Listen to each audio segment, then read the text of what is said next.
전국 곳곳에 산불로 피해를 입은 분들께 위로의 말씀을 드립니다.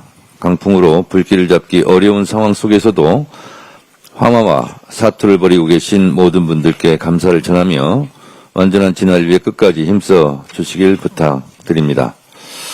국민 여러분께서 하루빨리 일상을 되찾을 수 있도록 민주당은 정부와 함께 피해 복구에도 책임을 다하겠습니다. 어제 제6차 고위당정 협의회가 있었습니다. 어제 열린 고위당정 협의회에서 당정청은 민생 경제 핵심 과제들을 해결하기 위해 머리를 맞댔습니다. 가장 시급한 현안은 관세 재인상 우려로 혼란을 겪고 있는 우리 기업들을 보호하는 것입니다. 민주당은 대외적 불확실성을 제거하기 위해 3월 초까지 대미투자특별법을 처리하여 우리 기업의 피해를 최소화할 수 있도록 최선을 다하겠습니다. 또한 유통산업의 규제 불균형을 해소하고 소비자의 선택권을 확대하기 위해 대형마트 등의 온라인 규제를 개선하기로 뜻을 모았습니다. 이 과정에서 소상공인이 소외되지 않도록 현장의 목소리를 경청하며 온 오프라인 시장이 공존할 수 있는 상생 방안도 빈틈없이 마련하겠습니다. 어제 특별히 전통시장 상인들의 생존권과도 관련이 있는 문제인 만큼 이 부분에 대한 보완을 확실하게 하자고 당에서 요구도 했고 당정청이 이 부분에 대해서 인식을 같이 했다는 점을 말씀드립니다. 이재명 대통령께서 부동산 집값 잡기에 올인하고 있습니다. 이재명 정부는 부동산 투기와의 전쟁에서 반드시 승리하겠습니다. 정부에서 추진하고 있는 부동산 감독원 설치법을 가장 빠른 시일 안에 통과시키겠습니다. 부동산 감독원이 설치되면 금융감독원에서 금융거래 실태를 감독하듯이 부동산 시장의 구조적인 문제인 가격 급등과 급락, 불공정 거래의 관행을 바로잡고 상시적인 부동산 시장의 현황을 모니터링하며 불법적인 가격 담합, 호가 부풀리기 등도 단속 대상이 될 것입니다. 부동산 거래를 상시적으로 모니터링해 실거래 신고 자료, 등기, 대출, 세금 정보 등을 연계해서 분석해서 단기간 반복 매매, 고가 편중 거래 등 수상한 거래를 조기에 포착해 엄정 대응할 수 있을 것입니다. 불법, 편법 거래에 대한 엄정한 감독을 통해 실수요자를 보호하고 시장의 신뢰를 회복시키는 데 기여할 것입니다. 앞으로 불법적인 부동산 투기 세력은 꿈도 꾸지 마시기 바랍니다. 불법적인 부동산 투기 세력, 불법이 확인되면 폐가 망신도 각오해야 할 것입니다. 이재명 정부는 분명하게 말씀드립니다. 이전의 정부와는 다른 부동산 정책으로 부동산 안정대책, 집값 안정을 반드시 일궈내겠습니다. 이재명 정부의 성공을 뒷받침할 2월 임시국회 입법 전략도 구체화했습니다. 아동수당법과 전세사기 피해자 지원법 등 시급한 민생 법안 처리에 당의 역량을 총동원하겠습니다. 지금껏 그래왔듯 올해도 당정청은 한몸처럼 움직이겠습니다. 변함없는 원팀 정신으로 대한민국의 대도약을 힘차게 견인하겠습니다. 오늘부터 시작되는 대정부 질문은 이재명 정부의 저력을 확인하는 자리가 될 것입니다. 지난 8개월 이재명 정부는 내란의 혼란을 극복하고 대한민국을 정상화하는 데 매진해 왔습니다. 헌정질서 회복, 당당한 외교 복귀, 코스피 5천 돌파와 내수 활성화 등 가시적인 성과가 넘쳐나고 있습니다. 앞으로도 민주당은 이재명 정부의 성공을 든든하게 뒷받침하며 미완의 내란 청산을 매듭짓고 민생개혁을 완수하는 데 앞장서겠습니다. 대장동 50억 클럽 곽상도 전 의원 부자 뇌물수수 혐의에 무죄를 안겨준 재판부는 정말 국민 앞에 떳떳합니까? 사법부에서 계속 이런 짓을 하니 사법부가 불신을 받고 있는 거 아니겠습니까? 실세 국회의원 아버지가 없었다면 1개회사 6년차 대리에 불과했던 곽상도 전 의원의 아들이 퇴직금 명목으로 50억 원을 받을 수 있었겠습니까? 이것이 무죄입니까? 재판부는 이제 뇌물은 퇴직금으로 달라는 국민의 분노를 직시해야 합니다. 사법 신뢰를 스스로 무너뜨린 상황에 무거운 책임을 느껴야 합니다. 검찰도 마찬가지입니다. 곽상도 전 의원의 50억 범죄 수익 은닉 혐의는 공소권 남용을 이유로 공소기각되었습니다. 검사 출신의 민정수석까지 했던 거물 전관인 곽 의원에게 부실수사, 부실기소로 테러를 마련해 준 것 혹시 아닙니까? 설령 아니라고 하더라도 무능한 검찰이란 비판에서 자유로울 수 없습니다. 이러니 검찰개혁, 사법개혁 하자는 겁니다. 민주당은 2월 임시국회에서 반드시 법외국제 재판소원 등 사법개혁을 완수하겠습니다. 검찰개혁도 차질 없이 준비하겠습니다.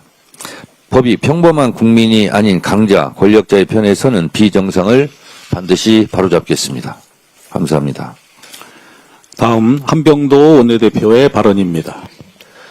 국회는 오늘부터 사흘 동안 대정부 질문을 진행합니다. 민주당은 이재명 정부의 성공이 곧 국민의 성공이라는 원칙 아래 시급한 설 민생 대책과 소상공인 중소기업 지원, 부동산 후속 대책 등 현안을 꼼꼼히 짚으며 합리적 대안을 제시하도록 하겠습니다. 여야가 합의한 대미투자특별법 특위도 오늘 출범합니다. 민생과 국익을 위해 심도 있게 심사하고 최대한 신속하게 처리하도록 하겠습니다. 민주당은 내일 원내에 민생경제 입법 추진 상황실을 설치합니다. 현판식을 갖고 입법 상황을 주 단위, 월 단위로 점검할 예정입니다. 모든 상임위원회도 신속하게 일정을 잡고 입법 역량을 총동원하도록 하겠습니다. 특히 지배구조 개혁을 통해 우리 자본시장의 신뢰를 끌어올리기 위한 3차 상법 개정안과 검찰, 사법개혁법안, 행정통합특별법안 처리에도 박차를 가하겠습니다. 129건의 민생법안이 국회의 응답을 기다리고 있습니다. 아동수당 지급 연령 및 금액 상향을 위한 아동수당법, 필수의료 강화와 지역 간 의료 격차 해소를 위한 필수의료법과 국가재정법, 전세 사기 피해자의 공공임대주택 지원 대상 확대를 위한 전세 사기 피해자법 등 12일 예정된 본회의에서 최대한 많은 민생 법안을 처리할 수 있도록 최선을 다하도록 하겠습니다. 5.18 정신을 헌법 전문에 새기기 위한 원포인트 개헌의 골든타임이 마지막 기로에 서 있습니다. 우선 재외국민의 투표권 행사를 제한하고 있는 국민투표법 개정이 선행되어야 합니다. 헌법 불합치 결정이 내려진 지 이미 12년이 지났습니다. 더 이상의 직무유기는 안 됩니다. 국회는 하루라도 빨리 책임을 다할 수 있도록 국민의힘의 동참을 촉구합니다. 당정청은 어제 고위 당정협의회를 열어 민생경제 현황과 대책을 집중적으로 논의했습니다. 당정청의 목표는 오직 민생, 국민의 삶을 더 낫게 만드는 것입니다. 오늘 또 한몸 한마음으로 국민의 행복을 위해 열심히 일하겠습니다. 가짜뉴스로 혼란을 일으킨 대한상공회에서는 대호 각성하십시오. 상공회에서는 지난주 상속세 때문에 국내 자산가들이 한국을 떠나고 있다라는 보도자료를 냈으나 근거가 된 해외 자료는 엉터리 통계였습니다. 부자들의 이민을 상품화하는 로비성 업체의 자의적인 통계였던 것입니다. 더 큰 문제는 일부 언론이 최소한의 팩트체크도 없이 이를 받아쓰면서 정부 비난 기사를 쏟아낸 점입니다. 상공회에서는 상공회의소법이 지위를 보장하는 법정 경제단체입니다. 특정 정파나 일부의 이익이 아니라 전체 경제의 이익을 객관적 사실로 대변할 공적 의무가 있습니다. 정부도 즉각 감사를 실시하기로 한 만큼 이번 허위 정보의 배포와 유통에 대해 엄중한 판단이 내려져야 합니다. 상공회에서는 공적 지위에 걸맞는 책임을 져야 할 것입니다. 이상입니다. 이어서 이현주 최고위원의 발언입니다. 네, 어제 고위 당정 협의가 있었습니다. 거기서 대미투자특별법, 부동산 감독원, 유통규제 개선 등이 논의되었습니다. 이 중에서 특히 유통규제 개선과 관련해서 유통산업법 관련 마트의 새벽 배송 허용 문제가 검토되고 있습니다. 우리 당은 어떻든 간에 이런 규제의 개선이 반드시 필요하지만 상생 방안이 함께 마련되어야 한다. 이런 입장으로 앞으로도 이 문제의 해결을 위해서 함께 노력하겠습니다.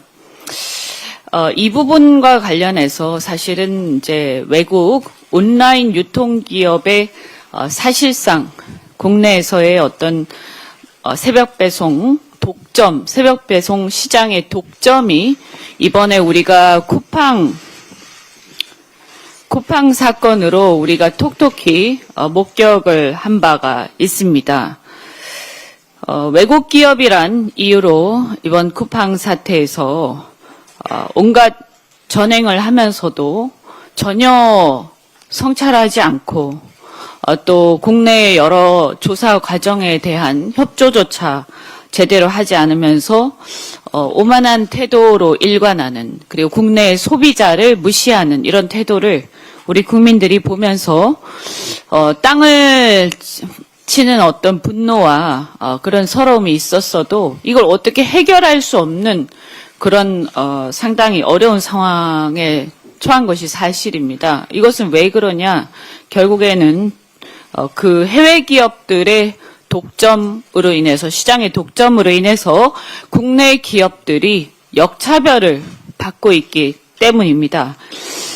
대한민국은 AI 대전환을 비롯해서 사실 모든 이런 어떤 그 경제 상황에서 우리가 어떤 자원을 갖고 있지 않기 때문에 글로벌 경쟁에 그대로 노출되어 있고, 또한 이 경쟁에서 생존해야만 하는 굉장히 절박한 상황에 있습니다.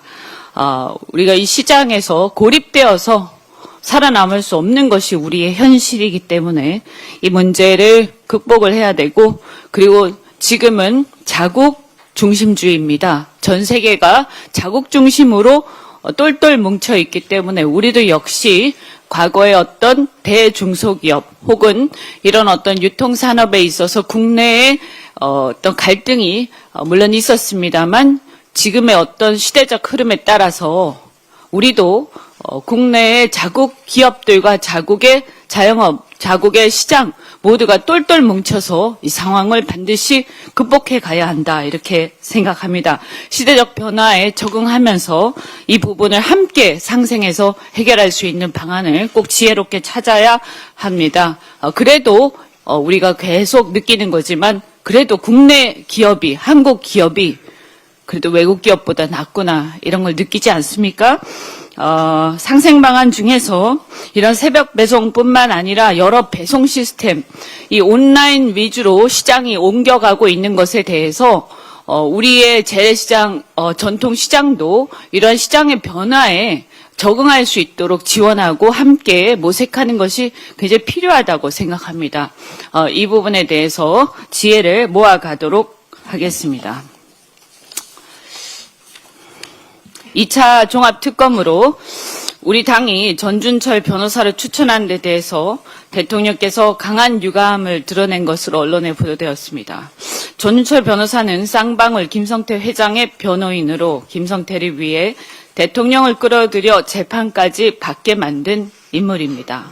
그런 그를 특검 후보로 추천했다는 것은 단순 실수로만 치부할 수 없는 뼈아픈 실책입니다.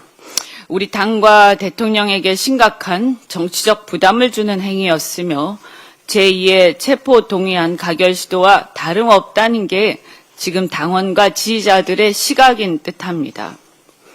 합당 이슈도 마찬가지지만 이 건도 최고위 패싱이 있었고 법사위도 패싱했다고 합니다. 앞으로 이런 일이 없도록 대표께서 재발 방지를 확실하게 약속해 주시기 바라며, 이런 사고를 제대로 견제하지 못한 것에 대해서 저도 결과적으로 무거운 책임을 느낍니다. 당원들과 대통령께 정말 죄송하다고 생각합니다. 오늘 이성윤 최고께서 추천하신 이성윤 최고께서 해명하고 사과한다니까 지켜보겠습니다. 그런데 이 일뿐만 아니라 그간 일어난 일련의 당 인사, 그리고 합당 강행, 각종 지나치게 성급한 당연당규, 이런 개정이라든가 여러 가지 국정을 뒷받침하기 위한 입법 등 정책 속도의 안이함 등 우리 스스로 당 운영에 매우 심각한 이런 문제가 있었는데 제대로 해결하지 못해서 죄송하다는 말씀을 다시 한번 드립니다. 이대로 그러나 괜찮다고 생각하지는 않습니다. 이런 상황, 이런 운영 상황에 대해서 함께 꼭 개선해 나가겠습니다. 우리 당원 지지자들 그리고 의원님들 함께 앞으로 어떻게 해야 할지 중지를 모으겠습니다. 당대표께서 합당에 대한 당내 여러 의견에 대해 최고위원들의 의사를 존중하고 수렴해서 함께 가고자 하는 그런 입장에 대해서 일단 환영한다는 말씀을 드립니다. 다시 말씀드리지만 막상 이렇게 상호 큰 실익이 있고 절박성이 있어서 합당한다고 해도 대다수가 박수 치면서 합당한다고 해도 막상 실무 협상에 들어가면 서로의 이해관계로 인해서 대외적 비판에 직면하는 게 그동안 다반사였습니다. 최고위조차 중지가 모아지지 않고 우리 당 의원님들도 초선, 재선, 다선 등에서 다수의 반대와 우려가 있는 상황입니다.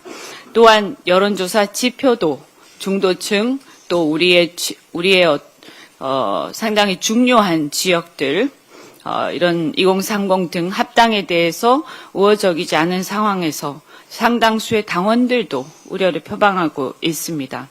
싫다는 결혼에 강제로 당사자를 끌고 갈 수는 없는 일 아니겠습니까? 현재 우리 당엔 과거부터 함께한 오랜 당원들도 많지만 새로운 흐름의 당원들이 존재합니다. 이재명 대통령께서 경기도지사 시절을 거쳐 대통령 후보가 되어가는 과정에서 대통령님을 지키고 지지하고 당의 변화를 바라서 입당한 당원들과 윤석열에 대한 반감과 보수정당에 대한 기대감을 접고 우리 당으로 합류한 많은 중도 보수 성향의 당원들이 지금은 상당수 있는 것이 현실입니다. 특히 젊은 20, 30, 40 여성들과 3040 남성들로 코스피 5천에 환호하면서 또 심지어는 우리가 걱정하는 극우화되어 간다고 하는 이런 20대 남성들까지도 조금씩 변화하면서 우리 당을 지켜보고 지지 기반이 넓어지고 있습니다. 또한 기성세대에서도 이러한 여러 가지 시대의 변화에 따른 당의 변화를 바라는 많은 당원들이 있습니다. 이렇게 새로운 흐름을 바라는 당원들과 또 과거 패러다임을 우선하는 당원들 사이에 합당에 대한 견해 차이가 있는 것 같습니다. 그런데 이런 문제는 시간을 가지고 조화 융합을 통해서 지혜롭게 해결해야 할 것입니다. 시대는 새로운 변화를 요구하고 있습니다. 당의 새로운 변화를 바라는 당원들을 대변하고자 하는 한 정치인으로서 이들의 합당에 대한 거부감을 억지로 누르고 설득하기는 어렵다고 생각합니다. 다만 어제 최고위에서 논의한 것처럼 합당 문제는 조속히 정리할 수 있도록 대표님과 머리를 맞대고 최선을 다하겠습니다. 이상입니다. 다음 발언은 황병선 최고위원입니다. 네, 우리 민주당의 원팀으로 국정 운영을 확실하게 뒷받침하겠습니다. 주말 동안 참 많은 분들을 만나 우리 민심에 뼈아픈 질책을 들었습니다. 집권 여당이 당내 갈등에 매달려 민생을 뒤로 밀어서는 안 된다는 지적을 무겁게 받아들입니다. 합당 논의처럼 갈등을 키우는 사안은 아주 신속히 정리하고 당정청이 완팀으로 국정 성과에 집중하도록 하겠습니다. 대통령께서 흔들림 없이 국정을 이끌 수 있도록 당대표와 우리 지도부 모두가 더 책임 있게 움직이겠습니다. 국민이 체감하는 변화가 기준이고 목표입니다. 대통령께서는 부동산, 물가 등 민생 의제를 전면에 두고 국민과 소통하고 계십니다. 민주당도 정쟁과 갈등이 아니라 국민이 체감하는 변화를 입법으로 만들어내는데 더 확실하게 집중하겠습니다. 오늘부터 국회에서 입법 속도전에 나서겠습니다. 대미투자특별법과 부동산, 감독원 등 부동산 대책 관련 법안, 유통규제 개선법 등을 신속하게 처리토록 하겠습니다. 상임위 본회의 일정과 법안 우선순위를 재정돈하고 쟁점을 조기에 정리해 패키지 처리로 민생의 속도를 높이겠습니다. 민주당의 입법으로 국민이 체감하는 변화를 만들고 그 성과로 대통령을 단단히 뒷받침하겠습니다. 조작 기소했던 정치검찰을 엄단하고 국민의 법치가 바로 서는 대한민국을 만들어야 합니다. 위례 신도시 대장동 사건 등 이재명 대통령을 겨냥했던 수사 전반에서 제기된 조작 수사 의혹은 끝까지 규명하고 책임을 물어야 합니다. 이는 한 개인이 둘러싼 공방이 아니라 국가 수사권이 정치적 목적에 따라 남용돼 개인의 존엄과 민주주의를 훼손할 수 있다는 중대한 국가적 범죄입니다. 이재명 대통령을 겨냥한 수사는 조작 수사의 종합 선물 세트라 부를 수 있습니다. 수사 과정에서 기소를 위해 문장의 뜻을 바꿔 끼우고 진술을 유도해 연결고리를 꿰맞추는 등 상식을 벗어난 표적 조작 수사 정황이 반복됐습니다. 디지털 증거가 사건마다 편의적으로 채택, 배촉되고 무죄를 뒷받침하는 자료가 외면되거나 결론이 이유 없이 지연되는 일도 이어졌습니다. 우리는 이 사안을 민주주의 회복의 핵심 과제로 다뤄야 합니다. 조직적 조작 수사 의혹의 관련자들을 끝까지 추적해 책임을 묻고 재발 방지를 위해 법 왜곡죄 입법을 이달 안에 마무리해 법치가 바로 서는 대한민국을 만들겠습니다. 간단하게 한 말씀만 드리겠습니다. 우리 민주당의 2차 종합특검 후보로 검찰의 이재명 죽이기에 앞장섰던 김성태 변호인을 추천한 것은 분명한 사고입니다. 이 문제는 변명으로 덮을 수 있는 일은 아닙니다. 마치 별일 아닌데 예민하게 반응한다는 식의 물타기는 또한 역시 용납될 수 없습니다. 정중하고 진솔한 사과가 필요합니다. 또 더 나아가서 이번 인사 논란을 계기로 당의 시스템 전반을 처음부터 다시 재점검해야 합니다. 당내 민주주의는 종이 위의 문구가 아니라 절차와 검증이 작동하는 시스템으로 구축돼야 합니다. 지난 몇 개월 동안 우리 당은 대통령을 돕기보다 부담을 드리고 때로는 대통령을 외롭게 만든 순간이 적지 않습니다. 이 점에 대해서는 저부터 뼈저리게 반성합니다.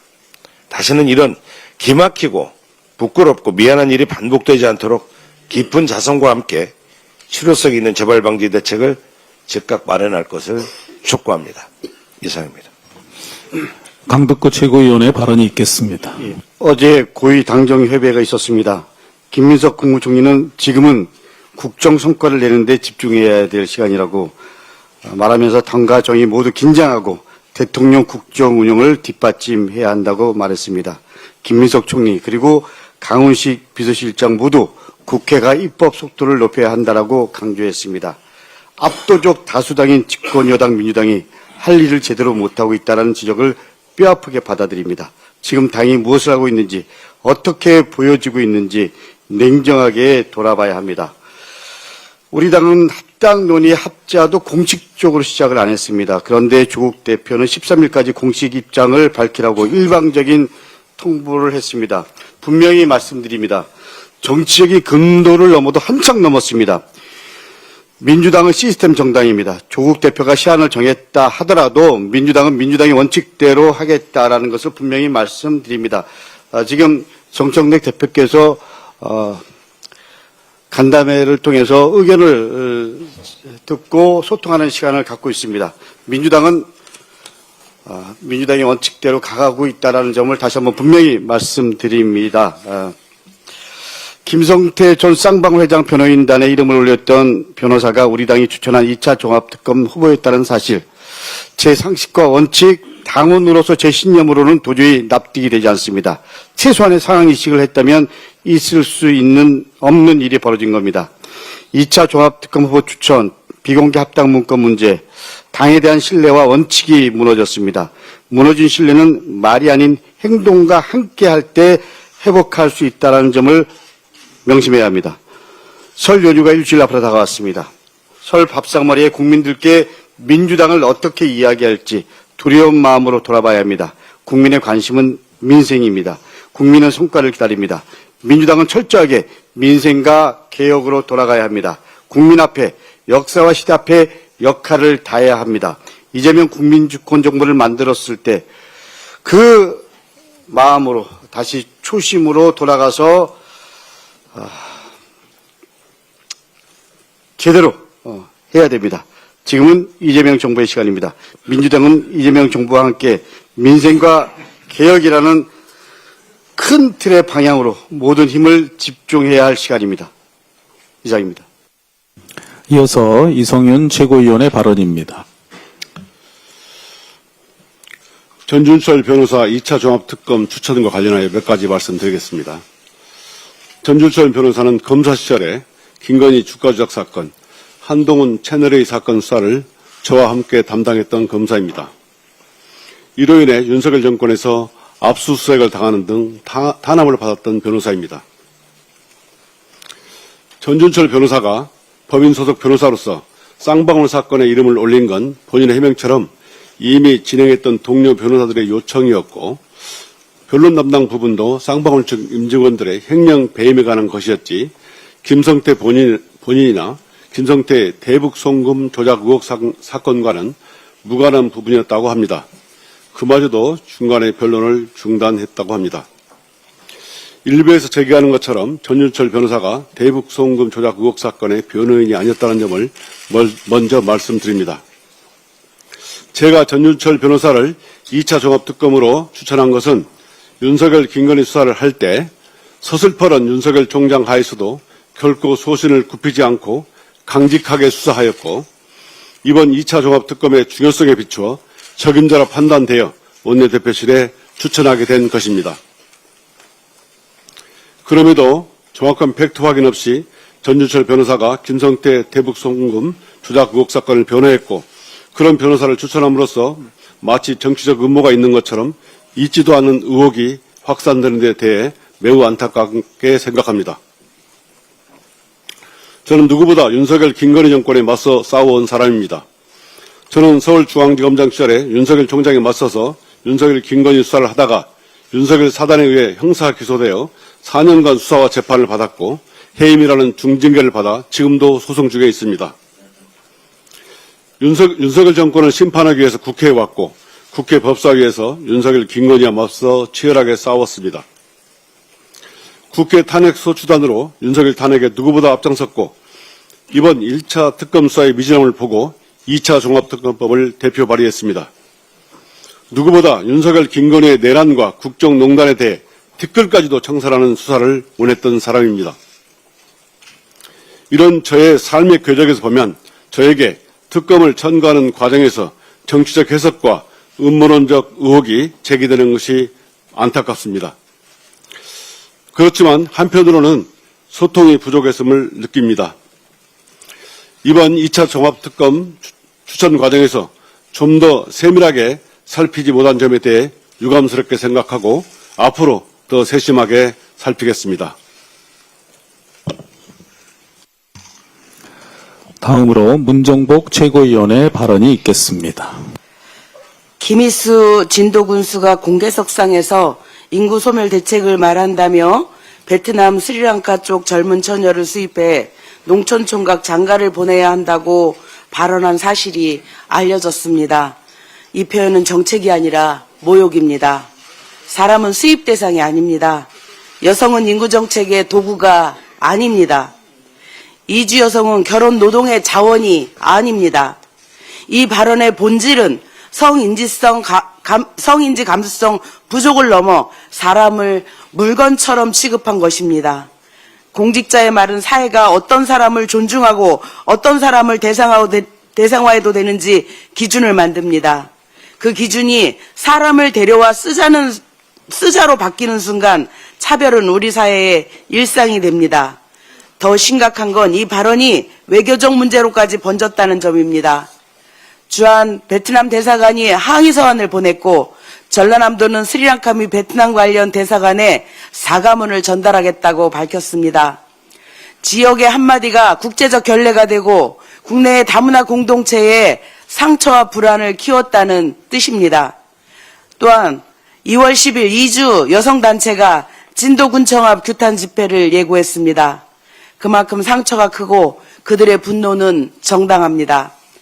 인구정책은 사람을 채워넣는 방식으로 성립하지 않습니다.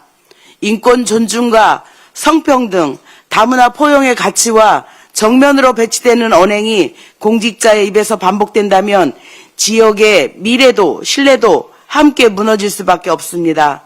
우리는 인간을 대상화하고 차별을 붙이기는 어떠한 언행에도 단호히 맞서겠습니다. 이상입니다. 서삼석 최고위원의 발언입니다.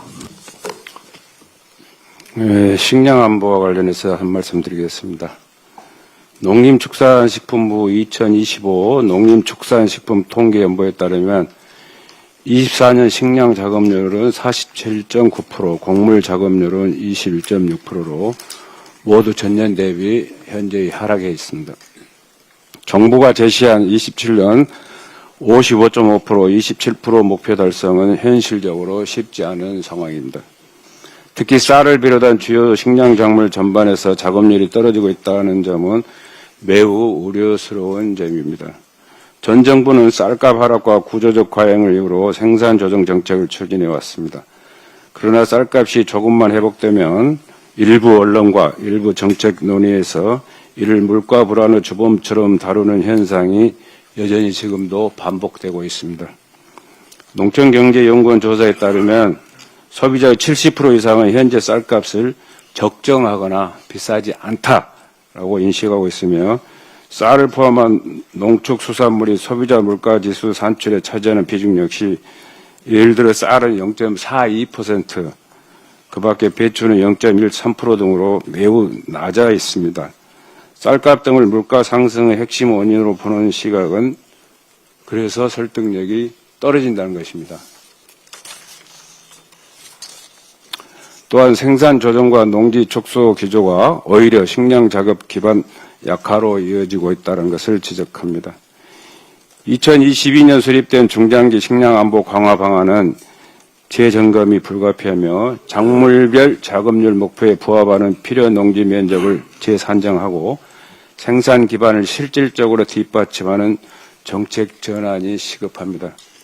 정부는 식량 안보를 물가 관리 수단이 아닌 국가 생존의 핵심 과제로 인식하시고 정책 방향을 조속히 재정립해 주실 것을 강력히 요청드립니다. 이상입니다.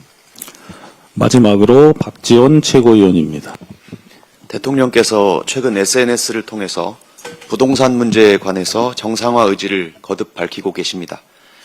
투기와의 전쟁을 피하지 않겠다는 강력한 메시지는 특히 청년층에게 부동산을 투기 수단이 아닌 미래를 설계할 삶의 기반으로 되돌리겠다는 약속입니다. 지금 청년 주거 통계가 심각합니다. 2024년 기준 39세 이하 무주택 가구가 360만을 넘어서 통계 작성 후 최대치를 기록했습니다. 서울만 놓고 봐도 100만 명에 육박합니다. 청년에게 주거는 더 이상 꿈이 아니라 공포와 절망이 되어버린 지 오래입니다. 다행히 대통령의 메시지 이후 시장에서도 변화의 신호가 나타나고 있습니다. 서울 동남권 아파트 매매 수급 지수가 101.9까지 내려오면서 지난해 9월 이후 최저 수준이라고 합니다. 과열된 수요가 꺾이고 균형과 정상화 방향으로 이동하고 있다는 신호입니다. 민주당은 이러한 흐름을 제도로 고정하기 위해 입법에 나섭니다. 부동산 시장의 불공정과 편법, 교란 행위를 감시하고 대응하기 위해서 부동산 감독원 설립을 추진합니다. 투기는 단호하게 단속하고 실수요자는 보호하며 청년에게는 예측 가능한 시장을 돌려주겠다는 취지입니다. 청년 주거 얘기가 나온 김에 전세 사기 문제도 다시 한번 짚겠습니다. 3만 6천 명이 넘는 전세 사기 피해자 중에 4분의 3이 2030 세대일 정도로 전세 사기는 청년층의 사회적 재난입니다. 현행 피해자 보호 방식은 피해주택이 경매로 넘어가면 LH가 매입해서 피해자가 계속 거주할 수 있게 임대하는 구조입니다. 물론 주거 안정에 도움이 되지만 경매 절차가 오래 걸리는 동안에 피해자는 이사비와 대출 이자, 연체 부담에 시달리면서 생활이 무너집니다. 그래서 지난 정부 시절에 민주당이 입법으로 추진했었지만 당시 대통령 거부권 행사로 좌절됐던 선구제 후회수 제도가 절실합니다. 국가가 피해자에게 먼저 최소 금액을 지급하고 나중에 피해자 대신에 구상권을 행사해서 피해금을 환수하는 방식입니다. LH 매입이 주거의 하방을 지키는 정책이라면 선구제 후 회수 방식은 생활의 하방을 지켜주는 보완책입니다. 다행히 이재명 대통령께서도 지난해 말 국토부 업무보고에서 이 약속을 반드시 지켜야 된다고 말씀하셨습니다. 전국 단위 실태조사를 통해서 예상되는 재정 소요액을 산출하고 나면 최우선 변제금 등을 일응의 기준으로 삼아서 최소 보장 금액을 신속히 지급하도록 제도를 마련해야 합니다. 국민의힘에도 분명히 요구합니다. 말로만 청년을 위한다면서 정작 투기 억제와 전세사기 피해 구제 입법에는 발목 잡는 태도를 멈춰주시기 바랍니다. 특히 지금 배현진 서울시당 위원장은 장동혁 지도부를 엄호하고 있는 유튜버 고성국 씨를 징계 심사하고 있고, 거꾸로 장동혁 중앙당은 배의원에 대한 징계 절차를 개시하는 등 당권파와 친한계가 기이한 모습으로 자중질환의 모습을 보이고 있는데, 당내 정쟁에 몰두해서 청년 주거와 같이 중요한 의제를 잇는 일이 없으시면 좋겠습니다. 이상입니다. 이상 공개 발언을 마치고 당대표께서 회의를 정회하시겠습니다. 한 말씀 추가하겠습니다. 당에서 벌어지고 있는 모든 일의 최종 책임은 당대표인 저에게 있습니다. 당에서 벌어지는 일에 대해서 공은 당원들에게 돌리고 관은 제가 안고 갑니다. 이번 특검 추천 관련해서도 마찬가지입니다. 최종 책임은 저에게 있습니다. 이번 특검 추천 사고를 보면서 그동안의 관행을 좀 고쳐야 되겠다, 이런 생각이 들었습니다. 저도 특검 추천을 한 적이 있습니다만, 좋은 사람이 있으면 원내 지도부에 추천하고 원내 지도부에서 그 사람을 낙점하고 추천하는 방식이었습니다. 여기에 빈틈이 좀 많이 있었던 것 같습니다. 따라서 앞으로는 당에 설치되어 있는 인사추천위원회가 있습니다. 예를 들면 박미통이 상임위원, 비상임위원을 추천하는 데서 인사검증을 철저하게 합니다. 특검은 이상하게 그런 절차를 생략하고 이루어졌던 관행이 지금까지 있었는데, 앞으로는 특검 또한 이런 철저하게 인사추천위원회에서 검증하고, 그리고 올바른 사람인지 토론하고, 그래서 최고위로 또 올라와서 다시 한번 점검하고, 이렇게 해서 이번과 같은 이런 인사사고를 막도록 시스템을 정비하도록 하겠습니다.